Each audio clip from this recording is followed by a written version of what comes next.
కొత్తగా ఇక్కడ ఒక పార్టీ ఉంది, ఒక ఫేక్ పార్టీ. దాని పేరే ఫేక్ పార్టీ. వాళ్ళకి ఏమీ దొరకడం లేదు. వాళ్ళ జీవితమే ఫేక్ జీవితం. నేను ఎందుకు ఈ మాట వాడుతున్నానంటే, ఇక్కడ ఉండే మీ అందరికి ఐడియా ఉంది కదా, వివేకానంద రెడ్డిని చంపిన గొడ్డలి ఎక్కడ కొన్నారో మీకు ఐడియా ఉంది కదా.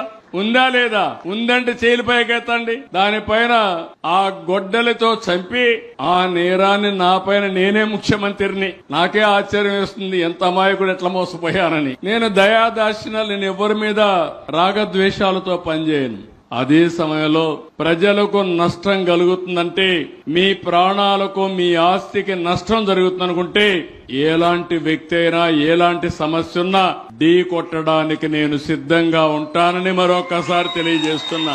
అలాంటివన్నీ చేస్తే ఆ రోజు మీరు చూస్తే నిద్రలు తెలిసి చూశాను. చూడంగానే మా వాళ్లు పంపించారు ఒక చీటీ నాకు. వివేకానంద రెడ్డి గుండెపోటుతో చనిపోయాడు. ఎవరు చెప్పారు? సాక్షి పేపర్లో వచ్చింది. నేను కూడా అనుకున్నాను, సాక్షి టీవీలో అందరూ వచ్చాయి కాబట్టి ఇంత నీచం చేస్తారా అని.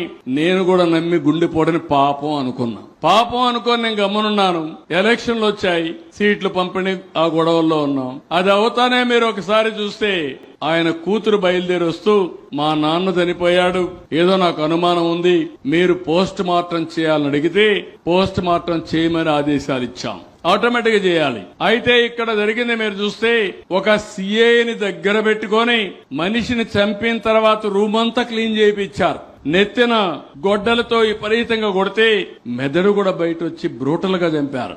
అలా చంపిన తర్వాత అవన్నీ కుట్లేశారు. కుట్లేసి శవపేటగా తీసుకొచ్చి శ్మశానానికి పంపించే పరిస్థితికి వచ్చారు. ఆవిడ అడిగిన తర్వాత పోస్ట్ మార్టం చేస్తే ఇది గుండెపోటు కాదు, గొడ్డలి వేటు అని చెప్పి నిర్ధారణ చేస్తే, సాయంత్రానికి ప్లేట్ ఫిరాయించి ఆ అమ్మాయిని కూడా మేనేజ్ చేసేసి, మా నాన్న చనిపోయాడు, ఇప్పుడు నాకు చిన్నాన్నే ఉన్నాడు, ఆయనే పెద్ద దిక్కు, ఆయన కూడా చంపేశారని చెప్పి ప్లేటు ఫిరాయించి, నెక్స్ట్ డే తెల్లవారికి నా చేతిలో కత్తి పెట్టి నారాసుర రక్త చరిత్రని నా మీద నెరవేసే పరిస్థితికి వచ్చారు. ఏం తమ్ముళ్ళు, అర్థమైందా?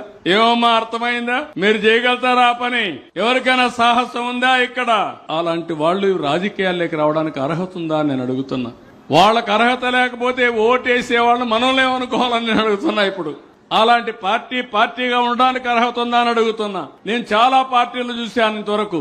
రేపు 28 వస్తే ఫస్ట్ టైం ఎమ్మెల్యే 50 ఏళ్లు అధికారంలో ఉన్నాం. పార్టీ పెట్టి మొట్ట నుంచి ఇప్పటికి 16 ఏళ్లు సీఎం గా ఉన్నా, 15 ఏళ్లు అపోజిషన్ లో ఉన్నా.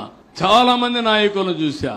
కానీ నేరస్తులే రాజకీయ పార్టీ పెట్టి రాజకీయ అండతో యథేచ్ఛగా నేరాలు చేసే పరిస్థితికి వస్తే